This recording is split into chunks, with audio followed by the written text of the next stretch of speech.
देखिए, जब भी हम डायबिटिक पर्सन की बात करते हैं, चाहे हमारे फैमिली में, रिलेटिव्स में, फ्रेंड जोन में, तो जो सबसे पहले इंफॉर्मेशन हमारे माइंड में आती है कि डायबिटीज जो है वो इंसुलिन की कमी की वजह से हो रहा है और उसमें ब्लड शुगर का लेवल बढ़ जाता है। लेकिन कहीं ऐसा तो नहीं कि आप डायबिटीज से सफर कर रहे हैं लेकिन आपकी बॉडी में इंसुलिन की कमी नहीं है। आपको इंसुलिन बिल्कुल सामान्य बन रहा है, जैसा एक हेल्दी पर्सन, जैसा एक स्वस्थ पर्सन बन रहा है, लेकिन फिर भी आप डायबिटीज से सफर कर रहे हैं। जी हाँ, और ऐसे केसेस को बोला जाता है इंसुलिन रेसिस्टेंस। मतलब आपके बॉडी में इंसुलिन बराबर बन रहा है, बिल्कुल सामान्य बन रहा है, लेकिन फिर भी आप डायबिटीज से सफर कर रहे हैं। ठीक, ऐसे केसेस में आपका इंसुलिन जो है वो निष्क्रिय हो जाता है, निष्प्रभाव हो जाता है। इसी को बोला जाता है इंसुलिन रेसिस्टेंट, हिंदी में उसे कहते हैं इंसुलिन प्रतिरोध। तो मेरा मानना यह है कि जब भी आप डायबिटिक पर्सन जब डायग्नोसिस के लिए जाते हैं तो इंसुलिन का टेस्ट भी जरूर करवाएं along with the blood sugar. आपको मैं ये बताऊं कि बहुत सारे ऐसे केसेस हैं जो अब डायबिटीज में वो इंसुलिन रेसिस्टेंस की वजह से हो रहे हैं, ना कि इंसुलिन की कमी की वजह से। आज बहुत सारे डेवलप कंट्री में इंसुलिन रेसिस्टेंस के केस बहुत ज्यादा बढ़ रहे हैं। इंडिया में बहुत सारे केसेस हैं इंसुलिन रेसिस्टेंस के। मैंने अपने पिछले वीडियो में, आप जरूर देखें उस वीडियो को, उसमें एक कंप्लीट पिक्चर इंसुलिन रेसिस्टेंस पे बताया गया है।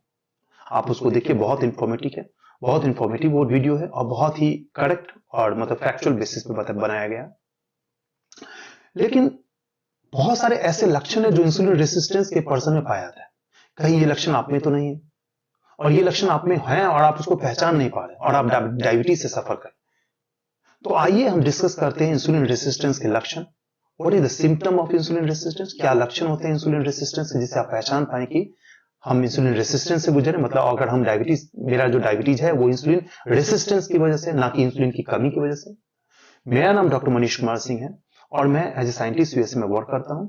और मेरा जो ऑब्जेक्टिव इस वीडियो का है वो आपको एक कंप्लीट पिक्चर किसी भी पर्टिकुलर टॉपिक पे, जैसे मैं अभी इंसुलिन रेसिस्टेंस पे मेरी वीडियो बन रही है, ये सेकंड सीरीज है उस वीडियो के, मतलब ये सेकंड वीडियो सीरीज का।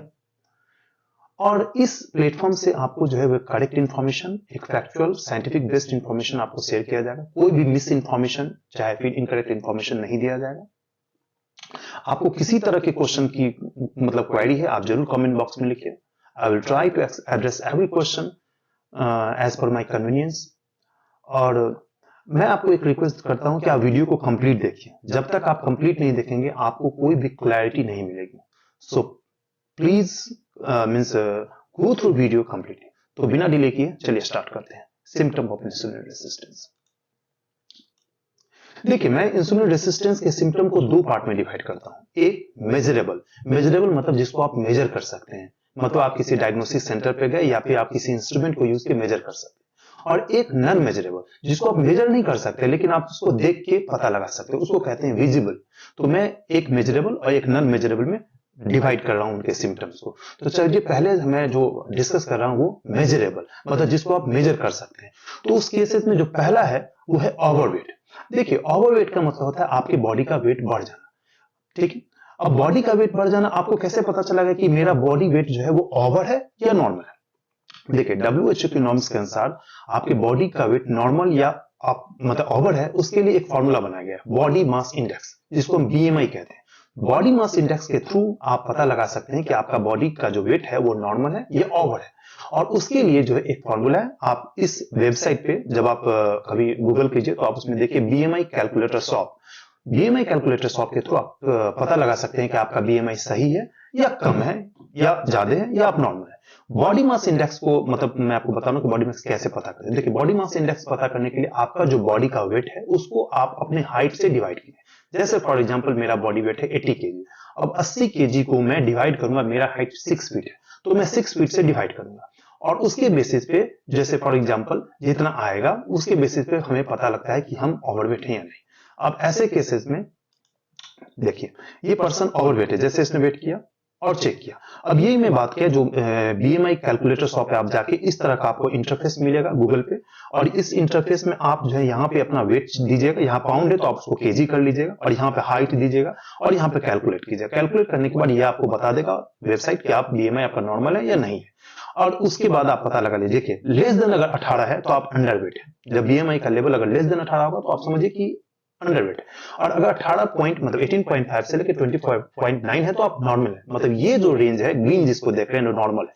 अगर बीएमआई 25 से 39 के बीच में तो आप ओवरवेट है, और अगर मोर देन 40 तो आप ओबेसिटी है, मतलब आपको मोटापा हो चुका है। तो ये फॉर्मूला के थ्रू आप पता कर सकते हैं कि आपका वेट नॉर्मल है या ओवरवेट है। तो सामान्यतः जो है इंसुलिन रेसिस्टेंस वाले केस के पर्सन में ओवरवेट जो है नोटिस किया जाता है। ठीक है, तो ये पहला सिम्टम हुआ, मतलब इंसुलिन रेसिस्टेंस के पर्सन को ओवरवेट का शिकार होते हैं। तो आप इस वेबसाइट पे जाकर देख सकते हैं। दूसरा जो मेजरेबल मतलब सिम्टम है वो ब्लड प्रेशर। देखिए मोस्टली जो है वो आपको डायबिटिक पर्सन में जो है वो ब्लड प्रेशर का हाई जो है नोटिस किया जाता है, रिकॉर्ड किया जाता है। और जो WHO का जो रिसेंट नॉर्म्स है वो 130/80, मतलब सिस्टोल और डायस्टोल का जो लेवल होना चाहिए वो 130/80 होना, मतलब 130/80 से अगर ज्यादा हो तो उसको ब्लड प्रेशर हाई कहा जाता है। तो अमूमन जो है वो ब्लड मतलब डायबिटिक पर्सन में, सॉरी इंसुलिन रेसिस्टेंस के पर्सन में ब्लड प्रेशर का हाई देखा जाता है। ठीक है, तीसरा जो मेजर फैक्टर है मतलब मेजरेबल में, हाई ब्लड ट्राइग्लिसराइड, मतलब ट्राइग्लिसराइड का लेवल आपके ब्लड में हाई होता है। अब बोलिएगा ट्राइग्लिसराइड क्या होता है? देखिए ट्राइग्लिसराइड मतलब आप जब फैट खाते हैं, जब आप मतलब बॉडी में आप फैट लेते हैं तो वो जो है ट्राइग्लिसराइड के फॉर्म में बन जाता है। तो आपके बॉडी में ट्राइग्लिसराइड का लेवल, ये देखिए अगर 150 mg/dl से ज्यादा हो गया तो इसका मतलब आप इंसुलिन रेसिस्टेंस की तरफ जा रहे हैं। और ये बहुत ही मतलब जो है वो कॉमन है आपको इंसुलिन रेसिस्टेंस के केस में। ट्राइग्लिसराइड देखिए ऐसा नहीं है कि हमें ट्राइग्लिसराइड बॉडी में जरूरत नहीं है, लेकिन एक लेवल तक 150 से अगर कम है तो ठीक है, 150 से ज्यादा है तो आप केयर कीजिए और अपने ट्राइग्लिसराइड को कम कीजिए। ठीक है, ट्राइग्लिसराइड जो है इसका। अब चौथा फैक्टर है HDL, high density lipoprotein cholesterol. देखिए HDL जो है वो कहा जाता है उसको गुड कोलेस्ट्रॉल। कोलेस्ट्रॉल भी दो तरह के होते हैं, एक LDL और एक HDL। LDL को जो बोला जाता है वो बैड कोलेस्ट्रॉल बोला जाता है, और HDL को जो बोला जाता है वो गुड कोलेस्ट्रॉल बोला जाता है। तो HDL का लेवल जब कम होना शुरू हो जाए आपके बॉडी में तो आप समझिए कि आप इंसुलिन रेसिस्टेंस और आपको ओबेसिटी और इसके साथ साथ जो बहुत सारे हार्ट प्रॉब्लम जो है वो शिकार आप हो सकते हैं। ये दोनों जो है वो हार्ट डिजीज में बहुत ज्यादा मतलब फैक्टर होता है। आपने देखा होगा कि डायबिटिक पर्सन को हार्ट का प्रॉब्लम बहुत ज्यादा होता है। इसका वजह यही है क्योंकि इनके बॉडी में जो है ग्लिसराइड ट्राइग्लिसराइड का लेवल बढ़ जाता है, और जो हमारा गुड कोलेस्ट्रॉल है जो HDL है वो जो गुड कोलेस्ट्रॉल उसका लेवल घट जाता है। देखिए HDL क्या करता है, गुड कोलेस्ट्रॉल इसको इसलिए कहते हैं कि आप जब खाना खाते हो तो आपके बॉडी में कोलेस्ट्रॉल गया, मगर आप जैसे कोलेस्ट्रॉल डाइट अगर लिए तो कोलेस्ट्रॉल को वो ब्लड से लीवर में ले जाता है ताकि यूज हो सके। अगर HDL का कम हो जाएगा तो आपके ब्लड में कोलेस्ट्रॉल जो है बढ़ जाएगा, और कोलेस्ट्रॉल बढ़ जाएगा लीवर के पास जा नहीं पाएगा। तो ऐसे केसेस में जो है एथेरोस्क्लेरोसिस होता है। एथेरोस्क्लेरोसिस एक तरह का कंडीशन है जिसमें आपके आर्टरी पे कोलेस्ट्रॉल का डिपोजिशन होना शुरू हो जाता है, और जैसे ही डिपोजिशन होता है तो उसको कहते हैं प्लैक फॉर्मेशन। प्लैक फॉर्मेशन की वजह से हार्ट अटैक होता है। ठीक है, जैसे देखिए इस वीडियो में आपको यहाँ पे देखिए पिक्चर, ये जो है वो आपको कोलेस्ट्रॉल का डिपोजिशन यहाँ पे होना शुरू हो गया, मतलब HDL चूंकि कम हो गया तो यहाँ पे क्या हो गया, कोलेस्ट्रॉल डिपोजिट हो गया। और LDL, चूंकि मैंने कहा कि LDL जो है बैड कोलेस्ट्रॉल, आपके बॉडी में अगर LDL बढ़ता है तो वो आपके लिए बहुत घातक हो सकता है, और खासकर हार्ट डिजीज में। ठीक है, कार्डियोवैस्कुलर डिजीज में, और इसके अलावा जो है हार्ट अटैक, कार्डियक अरेस्ट बहुत कॉमन होता है LDL की वजह से। इसलिए आप अपने बॉडी में LDL और HDL को मेंटेन करें। HDL अगर ज्यादा है तो अच्छा है, LDL जितना कम हो उतना अच्छा है। तो ये चीज देखिए, अगर आपकी बॉडी में HDL का कमी हो जाएगा तो ये जो कोलेस्ट्रॉल है यहाँ पे डिपोजिशन होना शुरू हो जाएगा आर्टरी में, और इसकी वजह से ब्लड का सप्लाई जो है वो स्लो हो जाएगा, इसलिए आपके हार्ट में प्रॉब्लम होना शुरू हो जाएगा, और इसी केसेस को कहा जाता है एथेरोस्क्लेरोसिस, और ऐसे केस में ब्लड प्रेशर भी बढ़ जाएगा। ठीक है, तो 4 फैक्टर मैंने बताया। 5वां फैक्टर जो है वो आपको ब्लड ग्लूकोज। ये तो बहुत कॉमन चीज है, अगर आपके इंसुलिन में आपका इंसुलिन अगर डिस्क्री हो जाए, आपका इंसुलिन काम नहीं करेगा तो आपके ब्लड में कोलेस्ट्रॉल का लेवल तो बढ़ेगा, सॉरी ब्लड ग्लूकोज का लेवल तो बढ़ेगा। मैंने अपने पिछले वीडियो में बहुत कंप्लीट पिक्चर दिया कि कैसे इंसुलिन रेसिस्टेंस के केस से डायबिटीज होता है, वो आप पिछले वीडियो में देखिए, बहुत क्लियर किया है मैंने। तो ऐसे तो मतलब इंसुलिन रेसिस्टेंस वाले पर्सन में ग्लूकोज का लेवल हाई होता है। ठीक है, ये मैंने डिस्कस किया मेजरेबल सिम्टम। अब हम डिस्कस करते हैं नॉन मेजरेबल, जिसको हम लोग कहते हैं विजिबल। देखिए विजिबल में सबसे इंपॉर्टेंट फैक्टर है थर्स्टी, मतलब जो आपको इंसुलिन रेसिस्टेंस वाले पर्सन है उनको प्यास बहुत लगती है, और ऐसे केसेस को साइंटिफिक टर्म में कहा जाता है पॉलीडिप्सिया, मतलब the person is suffering from the polydipsia, मतलब पर्सन को प्यास बहुत ज्यादा है। अब आप सोचेंगे कि ऐसे पर्सन को प्यास क्यों लगता है, मतलब इंसुलिन रेसिस्टेंट, क्योंकि इंसुलिन रेसिस्टेंट से डायबिटीज होती है, तो डायबिटिक पर्सन को चाहे इंसुलिन रेसिस्टेंट को प्यास क्यों लगती है, देखिए इसका मैं एक्सप्लेनेशन बहुत ब्रीफली देने की कोशिश कर रहा हूं। देखिए जब भी आपको इंसुलिन रेसिस्टेंस होगी या फिर इंसुलिन की कमी की वजह से डायबिटीज, दोनों ही केस में आपके क्या होता है, ब्लड में शुगर का लेवल बढ़ जाता है। अब ब्लड में चूंकि शुगर का लेवल बढ़ रहा है तो आपका बॉडी क्या चाहेगा, शुगर को कम करे। अब शुगर को कम करने का तरीका है क्या कि या तो इंसुलिन से थ्रू यूज कर ले, ताकत दे, और अगर आप चूंकि पहले से डायबिटिक है तो आपको इंसुलिन की कमी है या फिर इंसुलिन रेसिस्ट, तो ऐसे केसेस में क्या करेगा शरीर मतलब बॉडी जो है वो शुगर को यूरिन के थ्रू रिलीज करना चाहेगा ताकि कम करे अपने ब्लड में शुगर। तो यूरिन जो है वो किससे बनता है? किडनी से बनता है। तो किडनी जो है लगातार जो है यूरिन फॉर्मेशन करता रहता है ताकि आपके ब्लड से शुगर रिलीज होते रहे, ठीक है। अब चूंकि यूरिन लगातार बन रहा है, किडनी की भी कैपेसिटी है मतलब यूरिन बनाने की, आपको एक बार में 100 ml नहीं बना देगा, वो धीरे धीरे बनाता है। तो आपको क्या करता है कि वो धीरे धीरे आपके बॉडी के फ्लूइड है जो वाटर है उसको यूज करेगा, तभी तो यूरिन बनेगा। यूरिन किससे बनता है? वाटर से बनता है। तो आपकी बॉडी में जो वाटर है उसको यूज करता है यूरिन बनाने के लिए, ताकि आपका शुगर जो है उस यूरिन के थ्रू रिलीज हो जाए, आपके ब्लड में यूरिन कम हो जाए। तो आपको क्या होगा? पानी यूज कर रहा है यूरिन में, तो आपको पानी की जरूरत होगी, मतलब वाटर की जरूरत होगी आपके बॉडी को। तो इसीलिए आपके बॉडी में जो है लगातार पानी की जरूरत होती है, मतलब आपको प्यास ज्यादा लगता है। और चूंकि यूरिन ज्यादा बनता है तो दूसरा सिम्टम क्या होगा? Increase urination. मतलब ऐसे केसेस को जो ऐसे केसेस में मतलब इंसुलिन रेजिस्टेंस वाले पर्सन में जो है वो इंक्रीज यूरिनेशन भी होता है, मतलब ज्यादा से ज्यादा उनको जो है यूरिनेशन लगता है, मतलब पेशाब लगता है, ठीक है। तो ये इसलिए मैंने कहा ये विजिबल सिम्टम है, मतलब आप इसको देख सकते हैं, मेजरेबल नहीं है, ये विजिबल है। आप देख सकते हैं कि डायबिटिक पर्सन को प्यास बहुत लगता है, डायबिटिक पर्सन को जो है मतलब यूरिनेशन बहुत आता है। तो ये दो केसेस हुए आपको सिम्टम। तीसरा है टायर्ड एंड फैटिग्ड। मैंने अपने पिछले वीडियो में बड़े अच्छे से डिफाइन किया कि क्यों इंसुलिन रेसिस्टेंस की वजह से लोगों को मतलब थके थके टायर्डनेस फील होता है। हालांकि मैं यहाँ पे ब्रीफली बताता हूँ। देखिए, जब भी इंसुलिन की कमी होगी तो सॉरी इंसुलिन रेसिस्टेंस होगा तो आपका इंसुलिन जो है निष्प्रभाव हो गया, काम नहीं कर रहा है। तो आप जो खाना खाते हैं और उससे शुगर बना, वो शुगर आपके बॉडी के अंदर नहीं जा सका, मतलब सेल के अंदर नहीं जा सका, तो आपको वो शुगर कोई काम का नहीं हुआ, तो आपको ताकत तो मिला नहीं। तो जैसे ही वो शुगर आपके अंदर नहीं गया, ताकत मिला नहीं, तो आप क्या करेंगे? फिर हंग्री फील करेंगे, फैटिग फील करेंगे, टायर्ड फील करेंगे। इसीलिए ऐसे पर्सन को जो है आप देखिए टायर्ड फील करते हैं, ठीक है।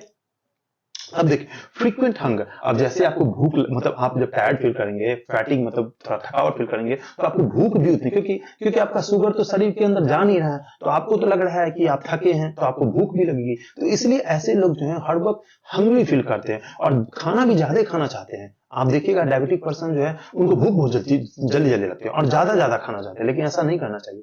कोई भी पर्सन मतलब डायबिटीज से, चाहे वो इंसुलिन कमी की वजह से या इंसुलिन रेसिस्टेंट के केस में, ऐसे पर्सन को एडवाइजेबल है कि खाना आप कम कम खाएं और रेगुलर इंटरवल पे खाएं, ठीक है।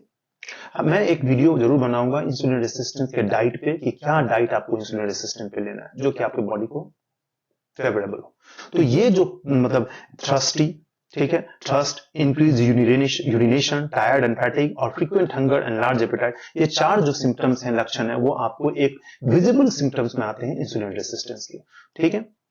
और ये एक कंप्लीट मतलब एक मैंने टेबल बनाया है कि क्या है इंसुलिन रेसिस्टेंस के सिम्टम। मैं आपको बता दूं कि इंसुलिन रेसिस्टेंस का केस जो है थ्रू आउट वर्ल्ड बढ़ रहा है और डायबिटीज में मोस्टली जो केसेस आ रहे हैं वो इंसुलिन की कमी की वजह से नहीं, इंसुलिन रेसिस्टेंस की वजह से होती है। यूके, यूएसए, यूरोपियन वर्ल्ड में जो है सो बहुत कॉमन हो चुका है और खासकर ये जंक फूड जो आज हम लोग खा रहे हैं उनकी उसका एक मेजर फैक्टर है ये।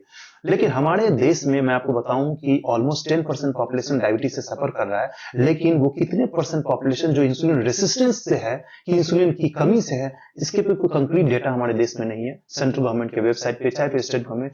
तो आप बिल्कुल आवश्यक है कि जब भी आप डायबिटीज हुए तो आप इंसुलिन को भी चेक करवाएं, ठीक है। और आपको मैं बताऊं कि इंसुलिन रेसिस्टेंस का सिम्टम अर्ली स्टेज में दिखता नहीं है, वो जब आप बहुत हाई लेवल पर होता है तभी दिखता है।